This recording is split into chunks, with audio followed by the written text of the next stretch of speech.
Police line से लगभग 2 मील की दूरी पर मेरा घर था। मेरे घर में मेरे अलावा 5 सदस्य और रहते थे।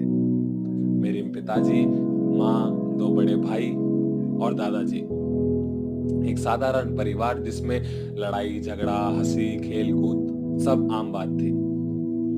रोज शाम की तरह आज भी सब लोगों ने भोजन करके अपने बिस्तरों पर सोने के लिए चले गए। जब अगली सुबह हुई तो सूरज की किरणें चारों ओर थी, लेकिन मेरे घर का माहौल कुछ बिगड़ा था, क्योंकि घर के बाहर एक औरत आ खड़ी हुई थी जो कि शायद पेट से थी और हमारे घर में किराए पर रहना चाहती थी। लेकिन मेरे घर वाले भी इस बात से इनकार कर रहे थे और उसे जैसे तैसे बहला फुसला कर यहाँ से भेज दिया।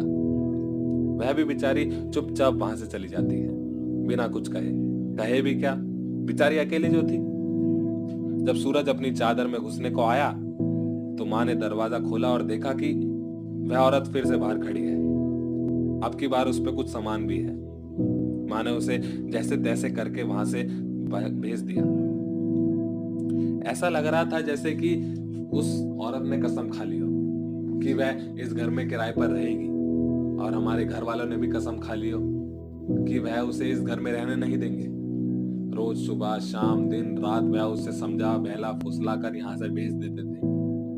पर एक दिन वह चुपचाप से घर में घुस गई। पिताजी ने जब उसे देखा तो उसे उस कमरे से भगाना चाहा, लेकिन वह वहां से हिली नहीं। फिर पिताजी ने बड़ी जोर मशक्कत के साथ उसे वहां से भगाया। जैसे ही उन्होंने उसे भगाया तो वह आश्चर्य में आ गई, क्योंकि वह औरत अब पेट से नहीं थी, उसके 2 बच्चे हो चुके थे। पिताजी ने यह बात पूरे घर में बताई।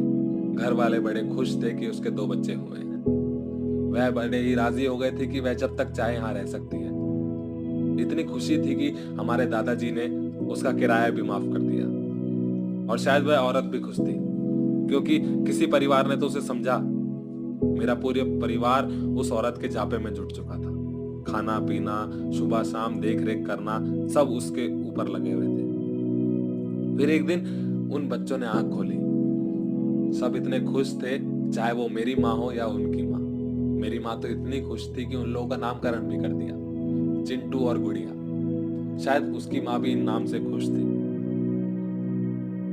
जैसे जैसे दिन बीतते गए चिंटू गुड़िया बड़े होते गए, लेकिन जब वह थोड़े से बड़े हुए तो एक समस्या आ खड़ी।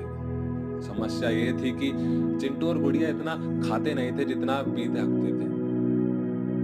इस बात से घर वाले बड़े परेशान थे और उनको साफ करते रहते थे। जैसे ही अगले दिन जाते थे फिर से वही हाल, पूरा कमरा गंदा, फिर साफ। खैर, चिंटू और गुड़िया को कहे भी क्या, बेचारे बच्चे जो ठहरे।